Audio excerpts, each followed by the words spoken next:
Hi, this is Bob Scully, and welcome to another edition of the World Show, Entrepreneurs, the Red Line series.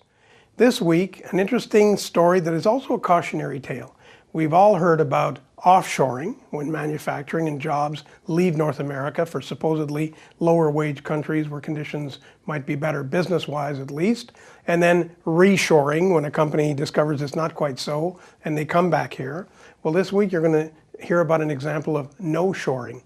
Kathy Cheng and her father founded a company called Redwood Classics, which is a great success story in the apparel industry, but they decided they wouldn't move, period. And yet, they were from Hong Kong and could have moved to China very simply, very easily, but they decided they would stay put in the country which they had adopted as their own. They would pay the price for that economically, and it would work out, and by God, it did.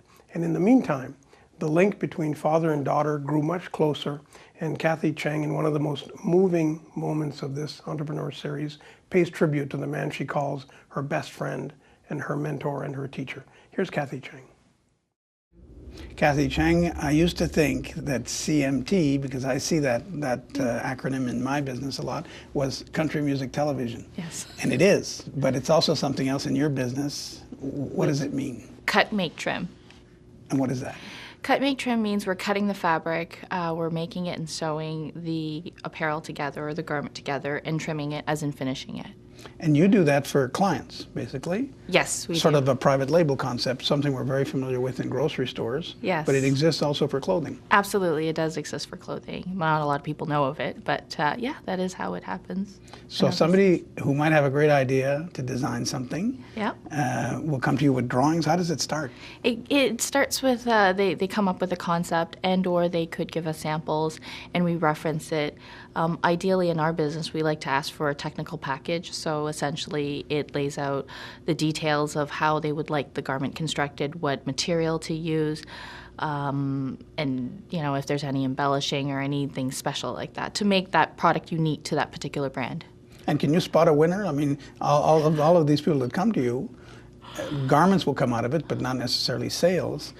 Can you spot the really brilliant raincoat designer or dress designer? Not necessarily, because I think with everything in the marketplace, there has to be a story behind it. So we always say we look at our partner brands, which essentially are some of the brands that we produce for, as partners, and in that we say, you guys focus on what you're great at, and there's a whole gamut of what a designer needs to do, right? You have to look at the design, the marketing, the sales, and the distribution of your particular brand, and we always say, let us focus on what we would like to think we're pretty good at, which is producing a quality garment, quick delivery, and standing really behind our product. And so if somebody, do you ever tell somebody, buddy, your idea sucks? I mean, like, you know, they're ready with a checkbook, but you won't take their money because you really don't think it'll work? Or? It's not necessarily whether or not we think it'll work more than it is the relationship and how we look at the potential. And perhaps that all stems from our company culture, I could say our family background, which is from humble beginnings. So for a manufacturer of our size, our minimum does start pretty low.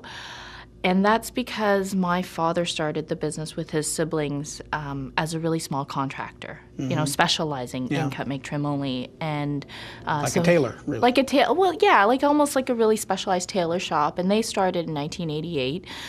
They literally had, you know, 5 people and 10 machines, and in the 90s they grew it to a point where we were directly employing close to 500 people. We had over 200,000 square feet, and it was a fairly big operation, you know, and then market liberalization happened and most people went offshore, and that's where we went through some rough patches.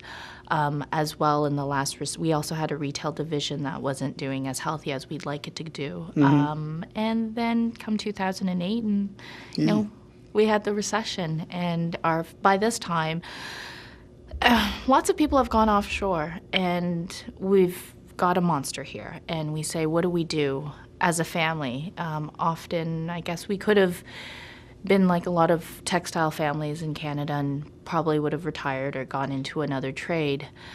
But at that time, my father and I,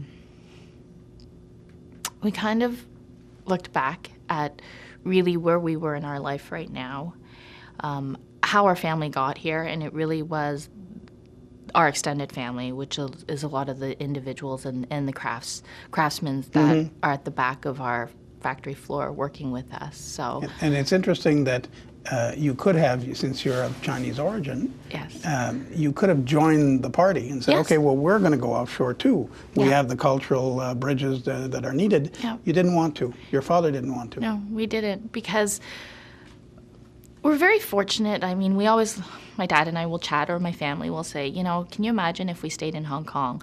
I wasn't born here. I wasn't born Canadian. I came when I was 4. And, you're a typical immigrant family, humble beginnings. I remember my dad used to work 3 jobs growing up. When kids get to go to camp, I get to go in the summertime with him to cutting room floors and factories, and because they couldn't afford the babysitting, they couldn't afford a lot of things for me. And so I've been very fortunate in that aspect, where I've grown up understanding that money doesn't grow on trees, the importance and the value of a dollar.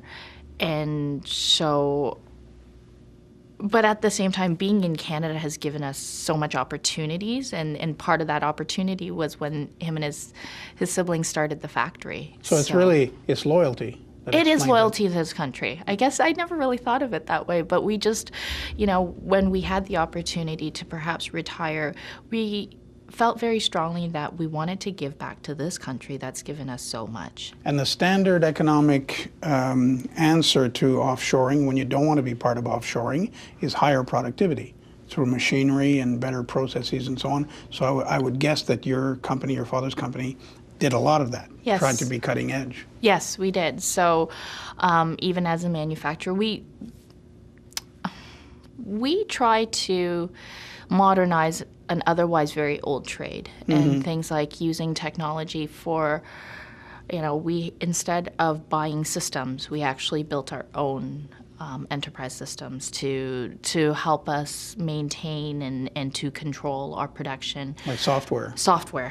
What we do is still very, very labor intensive. There's so many touch points in what we do, because at the end of the day, the variety of products that we deal with, even though we do focus on knitted fabrics, it's the variety. It can be a soft jersey to a t-shirt to a sweatshirt. And because of the variety, it requires a lot of human hands. And also, quality is so important to us. A machine can only tell you so much, but Yes, really it has to do with the human eye. So I'd like to think that our family, our extended family of all our craftsmen at the factory, they understand our standard, and they understand the culture of the importance of a quality-made garment and a well-crafted garment. And you must smile a little bit at the reshoring trend, because that has happened simply because salaries have gone up in Asia, and transportation was always a big cost. Yes. It's just that salaries were so low, it was worth it. Yeah. But are you seeing some of that apart from your own company? We are seeing a little bit of it. I mean, definitely in the States, more so than it is in Canada. But fortunately or unfortunately, it might be the fact that there's hardly any textile manufacturers left. It is definitely a difficult thing to be doing. Even the fact that we're producing on Canadian soil, as a manufacturer, we've had to take on a lot more untraditional roles, like, for example, stocking yarn, stocking fabric, actually working with local knitters to take on more inventory, as opposed to a traditional manufacturer that I'm just simply, cutting and sewing a product. And these are, I guess, innovative ways that we need to stay relevant, and that's how we're able to stay relevant. Another thing that I've started doing with my company is building what we call a novelty knit program. So instead of being your traditional manufacturer where your client just tells you what to do, or your brand tells you what to do, we've taken more of a collaborative approach. And I think those are the value added that offshore factories may not be able to give you. We're speaking the same language. We're in the same time zone. The ways of communication is a lot easier than it would have been otherwise if you were doing it offshore. So all those are little added values, in addition to the fact that we're very collaborative. We get really involved with product development. It's about working together, because we understand that it is price point driven to some extent. We are competing on North American soil, which requires, we're following the basic laws, your wages and all that. So it adds into the product cost. But together, instead of doing a particular stitch in this manner, can we still keep the integrity of the design with minimal changes from a construction standpoint, so we can bring down the cost. And I'm wondering if brand. you perhaps don't benefit as well from an ethical consideration that didn't used to exist, but after Bangladesh, where people died in fires in lousy factories and child labor exploitation in Central America or wherever, I would assume that some of your clients no longer want to do that and no longer want to be caught doing it either, and that they can trust you. Because you are obeying all these laws and you are in the North American context. Does that bring you any business? I'd like to think it will. At this point, I think there's a few factors in terms of our growth or regrowth of our factory and our business. And number one, it's how quickly we can bring a brand to market. So we're able to specialize in what we call chase orders. So with retailers, if they've done some stuff offshore, they need a quick replenishment instead of working offshore with a factory that they may need to be working, 6 months to 9 months ahead of time. We could be developing product and get product to the retail floor within less than 3 months or even 2 months, or we've done it in a month before. It really depends on the size of the order, the complexity, and also the retailer. And transportation, And obviously, transportation, you're not going across the ocean. It makes a difference. Absolutely. But you're paying wages in Toronto, which is not exactly a poor city. And the wage level is pretty high. Absolutely. So you don't want to move out to the boonies. You could stay in Canada and be out perhaps in an area where there's less pressure on wages, or not? No, I think there's still, regardless of where it's, how do I say this?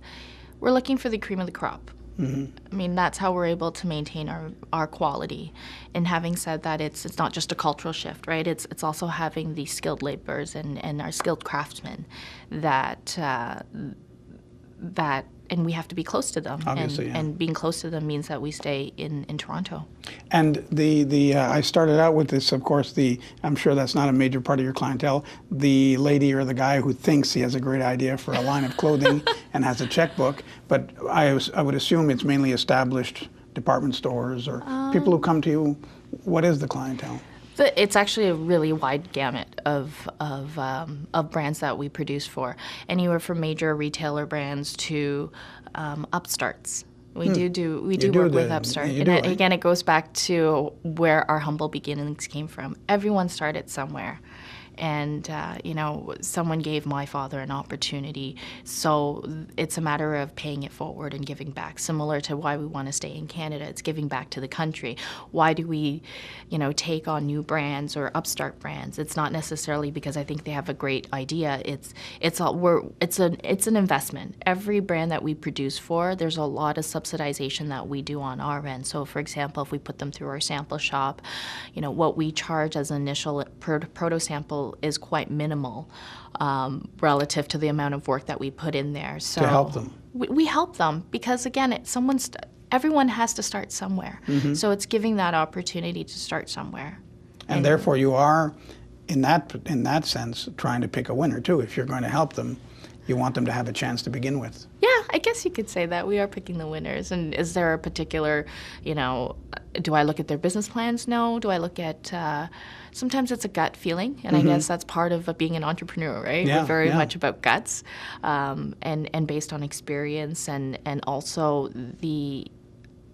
I guess you can say, the brand and the story behind why they even want to start with us. Yes, I remember reading about some fellow who wanted to do boxer shorts, and he had no experience in clothing, and he was laughed at. Yeah. But I'm told he became very successful doing it on the internet, selling his boxer shorts. Yeah. So he would be somebody who would approach you. That's that kind of person in some cases. I mean, we're pretty proud to say that there's been a number of brands that we've fostered throughout our years. And sometimes due to economics, they have to move it offshore or they go elsewhere, which is absolutely fine. But, deep down, I think my father and I know we've had a hand in it, and we're really proud. So when we see, brands that we've produced for and they're winning awards or they're on the cover of GQ, that really makes us proud. And I would think economically, since you end up being a supplier to the private label, economically it's a good structure to be in. You are paid to do this. You're not a factor of sales. You're not stuck with the merchandise if it's not selling. The retailer is. In that sense, it's a healthier model, perhaps. To some extent, but not necessarily, because as I'd mentioned before, we're taking on a lot more inventory and we're taking on different roles as a traditional manufacturer would be. And that's what we need to do, point of difference as a manufacturer to stay relevant with a lot of the major brands. And to be able to offer the offering and, you know, the novelty knit program that we do, and being more collaborative as opposed to being more, I guess, just following. You know, we'd like to be innovative and give a different approach to manufacturing, because that's the only way we're going to be able to stay relevant. And that points the way to having your own labels, and certainly in food, it happens Yes. often. Some of the biggest producers of private label for grocery chains have their own label, and Yes. it doesn't matter. Nobody reproaches them for that. Do you have your own label? We do, actually. Okay. Very, very proud to say WS? that. It's actually called Redwood Classics. So Yes, Redwood okay. Classics is our in-house apparel brand, and it's a curated selection of Canadian classics. We've got some hoodies, great quality, zip polos, T-shirts, and really we built that brand and business to keep employment, normalize our business. We Yeah. couldn't sit around and wait for major retailers and or designer brands to give us programs. But at the same time, we have to keep our craftsmen employed. There's been situations, and I've even experienced it and seen it myself, where highly, highly skilled individuals, because they want to make sure that they could keep feeding their family and put food on the table, they have left our trade. Yeah, of course. Because it's yeah. been such an unsteady source of income, and so that's where Redwood Classics came along for us, was to have an opportunity to normalize our business. So if we talk about the merchandise and the inventory, yes, we actually not only do we inventory raw materials, we actually inventory quite a number of, a quite healthy inventory of finished garments that we stock on our shelf, and we're ready for other brands and or companies to put their own labels onto it, or even simply buy the Redwood Classics brand. And I would assume, if your relations are good with a retail chain, and obviously they are since they come to you, they wouldn't mind stocking your brand. There's no sense of either or. That's correct, actually. Some retailers do, and some retailers choose not to because they want to push their own brand. Either way, we're pretty happy. For us, at the end of the day, we want to keep Canadians employed. We want to give back to this country. We want to give back to the community and the economy, and continue doing what we do. We're third generation in the textile business. My grandfather was in textiles. My father obviously is in textiles, and I'm the third generation here. And we've moved it from Asia, now in Canada, second generation, and we're really proud of that. Ultimately, we are Canadians, and we're proud to be Canadian. And is this industry, in some cases we just know that an industry is recession-proof or recession-sensitive. In the case of clothing and apparel, I'm not sure. It is a necessity, Yes. but that doesn't protect you against them. When, like in '08, when things come crashing down, does your business go down? Yeah, to some extent, yes, it definitely does. There's definitely no protectionism at all for us. Our business, and again, going back to Redwood Classics, that's why we built Redwood Classics, because we couldn't really sit around and wait for business to come to us. So we're being proactive in ensuring that we're still viable in the marketplace, even though it's a very difficult marketplace to stay viable in North America. And what makes a hit? It's like the movies, right? Nobody knows what makes a hit. But I can remember when I think it was Mr. Stroll and Mr. Chu developed Tommy Hilfiger. All of a sudden, it's everywhere, and it works. And of course, one might say, well, they had loads of bucks to buy fancy marketing, advertising, and so on. But it can't be just that, because others have loads of bucks. And it's very simple: the Hilfiger designs and so on. And he kind of dethroned Ralph Lauren at some point, and then now there's something else coming up. What makes a hit in this business? I don't necessarily know if it's what makes a hit, but I do know that the individuals and the brands that we work with that have been successful they've been authentic. I think in any business that anyone is in, if you are your business as an entrepreneur, you need to stay authentic to your beliefs, to your values, and you stick to your core values. And often, I think when success comes, people get swayed away from it for whatever factors, and let it be environmental factors that outside of your control. But that is something that I believe not necessarily guarantees you to be a winner, but it really helps you remember your core, and I'm a big believer in remembering where you come from. And you brought up the two generations a couple of times, but specifically your father, I find is a fascinating character as I read the research. He obviously, these values that you hold come from him, and he wanted to see that happen. He's obviously very determined, otherwise it wouldn't have happened, not offshoring and just certain choices that he made. Is he still very active? Sorry. Whenever I speak of my father, because I am everything that I am because of him and my mother and the values that they've instilled in me. So, yes, he's still very, very involved in the business. He's my best friend. He's my amazing mentor, and he's a great teacher. But he's not the teacher that holds your hand, He allows me to make mistakes, and he allows me to just explore. So yes, he's still very involved. I'm very lucky to have him. He's not the retiring kind. No, he's not. Kind. He's not. And I always say he's kind of, jokingly, he was a bad boy when him and mommy had me. So he's still very, very young. Yeah, he's not even close to retirement age. In spirit. In spirit and in age, physically, yeah. And so do you see yourself doing the same thing, passing on to a future generation? I'm not really sure. What I would love to pass on is the values that my parents have instilled in me, and just the determination and the work ethics. I really want to pass that on. If I can pass on the business, I would love to as well, but I don't want my children to feel like they have to. I want them to, do what makes them happy, because ultimately that's what every parent wants, right? You're not the tiger lady type. I actually am. I think I've got that in me as well. It's a fine balance, but I also think that tiger lady it's an interesting. I mean, I can relate to it because there's the core values of my heritage, but I've been really North Americanized as well. And I've been very fortunate in that aspect. All the better, I would say. I would like to think so, and that's why I always say we want to give back to this country, we want to give back to this place here, because I think I am who I am because of my family and the values they've instilled in me, but it's also what I've learned we've immersed ourselves in this culture, in the North American culture as well. Well, long life then to your father, to you, to Redwood, and to any future generations. Thank you. Thank you very much. Thank you.